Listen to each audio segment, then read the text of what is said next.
For the first time, we're seeing a top secret court order that allows the feds to keep track on everything we do. Every single thing. Or at least we're seeing some of that order. See all the black marks on there? See that?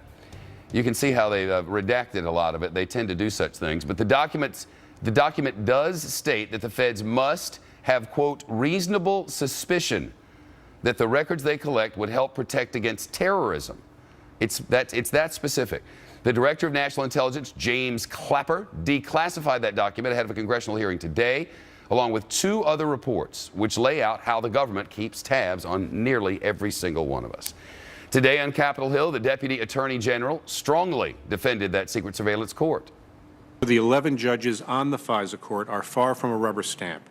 Instead, they review all of our pleadings thoroughly, they question us, and they don't approve an order until they are satisfied that we have met all statutory and constitutional requirements. And how many rejections have there been? Remember, last week, the House just barely defeated an amendment that could have ended the collection of phone records entirely. The margin was but 12 votes out of more than 400 lawmakers. Let's get to Steve Centani in the D.C. What else came out of this hearing today, Steve?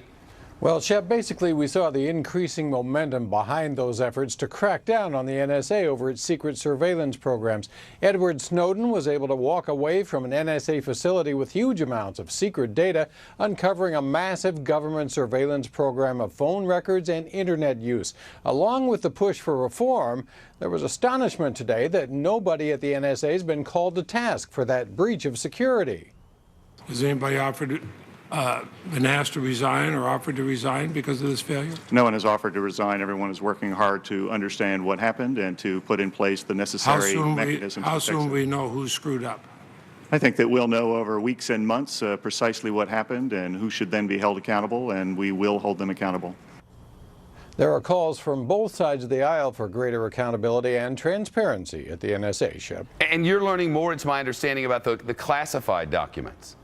Right. They acknowledged for the first time that the government was using something called HOPS technology. That refers to the hop from scrutinizing one person's phone records to everyone that person calls and to everyone those people call. The result is that the phone records of millions of people could potentially be examined in the search for one suspected terrorist. What has been described as a discrete program to go after people who would cause us harm, when you look at the reach of this program, it envelops a substantial number of Americans. But officials say that potential is only theoretical and does not reflect the reality, Shep. It does envelop a substantial number of Americans for sure. Steve, thank you. With us now, former federal prosecutor with the U.S. Attorney's Office, Michael Wilds. Michael has testified on Capitol Hill in connection with the anti-terror legislation. He's now an adjunct professor of law at the Cardozo School of Law here in New York. They're in the bedroom with us. They're in the bathroom with us. They fly over our heads. They drone us. I mean, I guess there's nothing we can do about it. It's your textile is at work, Shep. The truth is, right now, the battle or the focus should really be on bringing this treasonous criminal offender back to U.S. soil for prosecution. The methods and procedures of our collection of intelligence and information are imperiled not only by Snowden's acts, but by these senators putting them forward on the Fox News, MSNBC, CNN televisions throughout the world.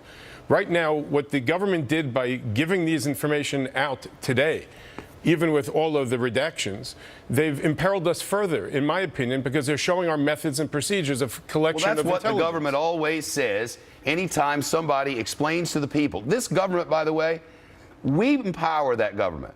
We do that. And occasionally I have to sign off, like some credit card company, they might say, look, we're going to be looking at this. Or somebody I buy something from might say, well, if you want to do this, then you're going to have to sign away some of your privileges. And then I put my pen to a piece of paper and I sign away some. This government didn't get my signature. And I don't understand how this government gets to do this. And I don't understand people who come on this studio and say, well, the government needs to do it. It's imperiling our security. It's also removing our liberty. No doubt it's removing our liberty. And this is a balance. Well, I like the liberty part. But the truth here, Shepard, is that it's a balance between these competing interests. And what is incumbent upon our members of Congress, as they shine the light on these issues, is to make sure that when they put a light on, the roaches run to the corners. That the people who did something wrong lose their jobs. Nobody at the NSA lost their job. That Snowden is put behind bars if he did create or commit treason. You think the bigger problem is Ed Snowden or the fact that this government thinks it can watch us go to the bathroom? Both, because we're imperiling I think the bigger people. problem is the government. I think both. And without are Ed Snowden, I issues. wouldn't know that that's the bigger problem.